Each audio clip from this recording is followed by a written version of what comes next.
बारिशों में भीगना किसे पसंद नहीं होता। हेलो हाय, मेरा नाम पंकज जीना है और आज हैशटैग किस्सा में जो किस्सा मैं आपको सुनाने जा रहा हूं उसका हैशटैग है सावन। आज़ाद ख्यालों की सुरभि की शादी उसके घर वालों ने बिना उसकी मर्जी के बिल्कुल साधारण से और सादगी पसंद राजेश के साथ कर दी थी। सुरभि कहाँ तैयार थी शादी के लिए। वो तो ग्रेजुएशन की पढ़ाई के बाद आगे कुछ और भी करना चाहती थी, लेकिन जॉइंट फैमिली में सबसे पहली लड़की होने की वजह से उसे अपने दादाजी की अंतिम इच्छा का मान रखते हुए शादी के लिए सहमति देनी पड़ी। जैसे ही सुरभि के ग्रेजुएशन फाइनल ईयर का परिणाम आया, बुजुर्ग दादाजी की बिगड़ती तबीयत को देख सबसे पहले मिलने वाले शुभ मुहूर्त में सुरभि और राजेश को हमेशा के लिए एक बंधन में बांधकर सुरभि को विदा कर दिया गया। राजेश था भी इतना सरल कि पहली ही मुलाकात में सुरभि के घर वालों को पसंद आ गया था, सिवाय सुरभि के।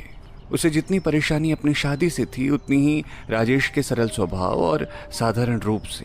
सुरभि ने तो हमेशा एक ऐसे जीवन साथी की उम्मीद की थी जो आधुनिक विचारों का हो और दिखने में अधिक आकर्षक हो, और सुरभि उसे अपना दिल दे बैठे। राजेश ऐसा नहीं था और ना ही वो ऐसा बनना चाहता था। वो तो दिखावे से मीलों दूर था और जमीन से जुड़ा हुआ इंसान था। शादी के बाद सुरभि अपने नए घर में बिल्कुल अलग थलग सी रहती, न ज्यादा किसी से बात करती और ना किसी को भाव देती। वो खुद को अपने ससुराल वालों से ज्यादा अच्छा और आधुनिक समझती थी। 2 महीने बीत जाने के बाद भी सुरभि जब राजेश को ठीक से अपना नहीं पाई तो राजेश ने उससे बात करने का फैसला किया। सुरभि, इन 2 महीनों में मैंने तुम्हें बहुत समय दिया खुद ही मेरे परिवार का हिस्सा बनने के लिए, लेकिन तुम्हारे व्यवहार से ऐसा लगता है कि तुम्हें शादी से खुश नहीं हो। नहीं, ऐसा तो कुछ नहीं है। अगर तुम्हें ऐसा लग रहा है तो ये तुम्हारे नजरिए में प्रॉब्लम होगी, सुरभि ने तुनकते हुए जवाब दिया। सुरभि के द्वारा ऐसा जवाब पाकर भी राजेश को बुरा नहीं लगा। वो अपनी बात पूरी करते हुए बोला, देखो सुरभि, अगर कोई बात तुम्हें परेशान कर रही हो तो मुझसे कह सकती हो, पर मैं चाहता हूं कि तुम खुश रहो। तुम्हारी खुशी और सहूलियत के लिए ही मैंने आज तक अपने पति होने का अधिकार तुम पर नहीं जताया। ये सुनकर सुरभि भड़क गई और गुस्से में बोली, आ गए ना मेन पॉइंट पर। तुम आदमियों के लिए ना यही जरूरी है कि वो पति बनकर अपनी मर्जी चला सके। मैं क्या महसूस करती हूँ, मेरी लाइफ कैसी और कैसी हो गई, उस पर से तुमको कोई फर्क नहीं पड़ेगा ना। राजेश ने सुरभि को टोकते हुए कहा, मैं भी तो यही जानना चाहता हूँ कि ऐसा क्या है जो तुम्हें तुम्हारे घर की इतनी याद दिलाता है कि तुम इस घर को अपना घर समझ ही नहीं पा रही हो। तुम सुनना चाहते हो ना, तो सुनो, सुरभि ने खींचते हुए कहा। पहली बात तो ये कि मुझे इस पहनावे से प्रॉब्लम है। ये 4 गज की साड़ी मुझसे रोज नहीं पहनी जाती। दूसरा, पिछले 2 महीनों में एक भी मूवी नहीं देखी। माँ जी से कहा था एक बार कि मैं इनके साथ मूवी देखने चली जाऊं क्या, तो वो बोली मोहल्ले वाले बात करेंगे कि नहीं बहू बड़ी जल्दी घूमने लगी। और सबसे बड़ी बात, शादी से पहले एक भी बारिश ऐसी नहीं निकली जिसमें मैंने अपने दोस्तों के साथ स्कूटी पर शहर के चक्कर ना लगाए हों। यहाँ तो जैसे कैद होकर रह गई हूँ। मुझे नहीं करनी थी शादी, नहीं जीना था ऐसे बदकर। कहते कहते सुरभि रो पड़ी। राजेश चुपचाप सुरभि की बातें सुनता रहा। सुरभि उसे एक बच्ची सी लग रही थी, एक मासूम सी बच्ची जिसकी कोई फरमाइश पूरी ना की गई हो और जिससे वो मचल गई हो।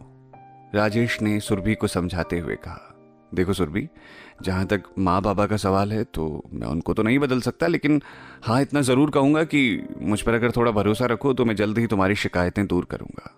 इतना कहकर राजेश सुरभि को उसके कमरे में छोड़कर बाहर आ गया। रात को जब सुरभि कमरे में आई तो उसे बिस्तर पर 2 सलवार सूट रखे मिले। वो उठाकर उन्हें उलट पलट कर देखने लगी। उसने राजेश से पूछा, ये कौन लाया, किसके लिए है? इस पर राजेश ने हंसते हुए कहा, देखो मेरे ऊपर तो जचेंगे नहीं तो क्यों ना तुम पहन कर देख लो। सुनकर सुरभि शर्मा गई और खुश होकर बोली, सचमुच? पर माँ जी, उनको अच्छा नहीं लगेगा। कहते कहते सुरभि के चेहरे की खुशी गायब हो गई। राजेश ने उसे उदास होते देख कहा, अरे माँ से मैंने कह दिया है कि गर्मी और उमस में साड़ी से ज्यादा सलवार सूट सही रहते हैं। हाँ, अब पिताजी के सामने जब जाओ तो सर पर दुपट्टा रख लेना। सुरभि को सुनकर बहुत अच्छा लगा कि राजेश को उसकी उलझनें और परेशानियां समझ में आ रही हैं। तभी राजेश की माँ कमरे में आई। उसने कहा, सुरभि बेटा, आज राजेश बता रहा था कि उसके बॉस ने तुम दोनों को कल खाने पे बुलाया है। अब बॉस की बात तो माननी ही पड़ेगी ना उसे, इसलिए कल शाम को अच्छे से तैयार होकर जाना। पहली बार जाओगी ना, इसीलिए। अपनी सासू माँ की बात सुनकर सुरभि ने सहमति में सर हिला दिया। अगले दिन राजेश ऑफिस से जल्दी घर आ गया और सुरभि से बोला, चलो सुरभि, 5 बजे चलना है तो तुम तैयार हो जाओ। रसोई में अपनी सासू माँ के साथ काम करती हुई सुरभि बोली, इतनी जल्दी क्यों है, अभी तो बहुत टाइम है। राजेश ने जवाब में अपनी माँ को सुनाते हुए तेज आवाज में कहा, अरे सीधे खाने के समय पहुंचेंगे तो बॉस को अच्छा लगेगा क्या? वो और सोचेंगे कि बस खाना खाने आए हैं। राजेश की माँ ने भी राजेश की बात सुनकर कहा, हाँ बहू सच तो कह रहा है राजेश, जाओ तुम तैयार हो जाओ जाकर। सुरभि तैयार होकर आई और राजेश के साथ उसकी बाइक पर बैठ गई। थोड़ी देर बाद दोनों एक सिनेमा हॉल के बाहर थे। ये देखकर सुरभि चौंक गई और बोली, मतलब तुमने घर में झूठ बोला था? तो राजेश ने हंसकर कहा, किसी को खुशी देने के लिए अगर झूठ बोला जाए तो उसे झूठ नहीं कहते। दोनों जब मूवी देखकर बाहर आए तो देखा तेज बारिश हो रही है। सुरभि खुशी से उछल पड़ी और राजेश को गले लगाते हुए बोली, आज तो मेरा दिन बन गया। उसके इस भोलेपन पर राजेश मोहित हो गया और बोला, तो चलें अपनी शादी के पहले सावन में भीगने। वो दोनों उस बारिश में भीगने लगे। दोनों की शादी के बाद ये पहला सावन था और दोनों के प्यार की शुरुआत का भी पहला सावन। तो ये था आज का हैशटैग किस्सा, जिसे लिखा था प्रियंका कटारे ने। अगर आप इंटरनेट पे तलाश करेंगे तो प्रियंका की और भी लिखावटें आपको मिल जाएंगी। सुनते रहिए रेडियो सिटी। मेरा नाम है पंकज जीना।